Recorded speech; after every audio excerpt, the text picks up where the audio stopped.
సభకు నమస్కారం. 2 నిమిషాల్లో నేను ముగిస్తా మిత్రులారా.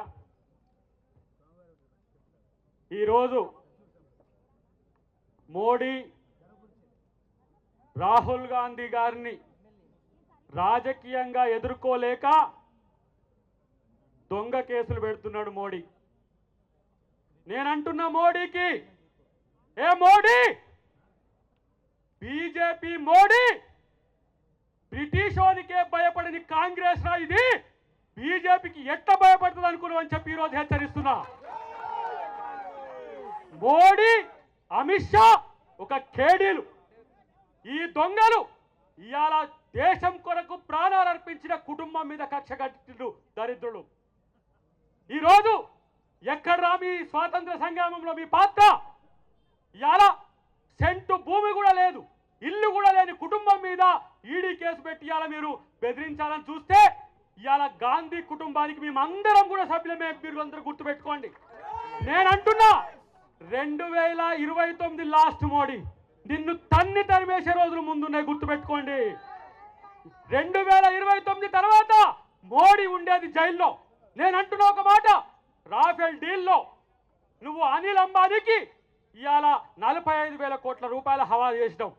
మేము కనుక రేపు అధికారంలోకి వస్తే మేము కేసు పెట్టి నిన్ను జైల్లో పంపలేమా? దొంగతనం చేసింది మీరు, కేడులు మీరు. ఇలా రాహుల్ గాంధీ మీద, అమ్మ సోనియా గాంధీ మీద ఇలా మీరు కుట్రలు పండుతున్నారు. ఒక్క మాట, ఆర్ఎస్ఎస్ ఈరోజు ఇలాంటి దరిద్రపు కొట్టు నాయకులను ఈ దేశానికి ఇచ్చిందా? ఆర్ఎస్ఎస్ యొక్క విధానం మీద ఈ దేశ ప్రతిపక్ష నాయకుడిని మొత్తం టెర్మినేట్ చేసిన చరిత్ర ఇవాళ బీజేపీకి ఉన్నది. భయపడ్డా రాహుల్ గాంధీ? ఇవాళ ఎవరైతే ద్వేషం పంచుతున్నారో వాళ్ళ బజార్లో ప్రేమ కొట్టుడు పెట్టిడు రాహుల్ గాంధీ. ఇది కాంగ్రెస్ పార్టీ యొక్క కల్చర్.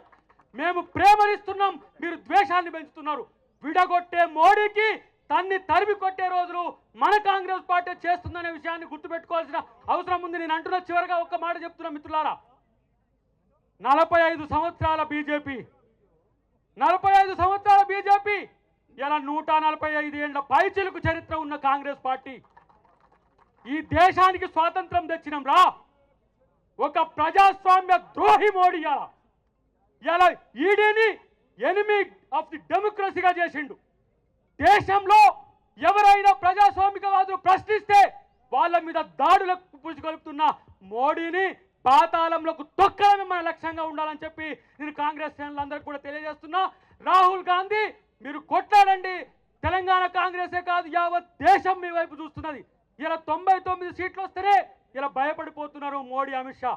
రేపటి కనుక అధికారంలోకి వస్తుందని ఒక ఆలోచన కనుక ఉంటే ఇలాంటి పరిస్థితిలో వస్తే మా బతికేందని చెప్పి ఇలా మోడీ చూస్తున్న పరిస్థితి. కాబట్టి ఇవాళ దేశ ద్రోహులుగా మోడీ, అమిత్ షా ఉన్న స్థితిని మనమందరం కూడా గమనించి కాంగ్రెస్ పార్టీని రక్షించుకోవాలి, ప్రజాస్వామ్యాన్ని రక్షించుకోవాలి. రాజ్యాంగ పరిరక్షకుడు రాహుల్ గాంధీని, అమ్మ సోనియా గాంధీ వెంట మనం అందరం ఉండాలని చెప్పి తెలియజేస్తూ జై కాంగ్రెస్.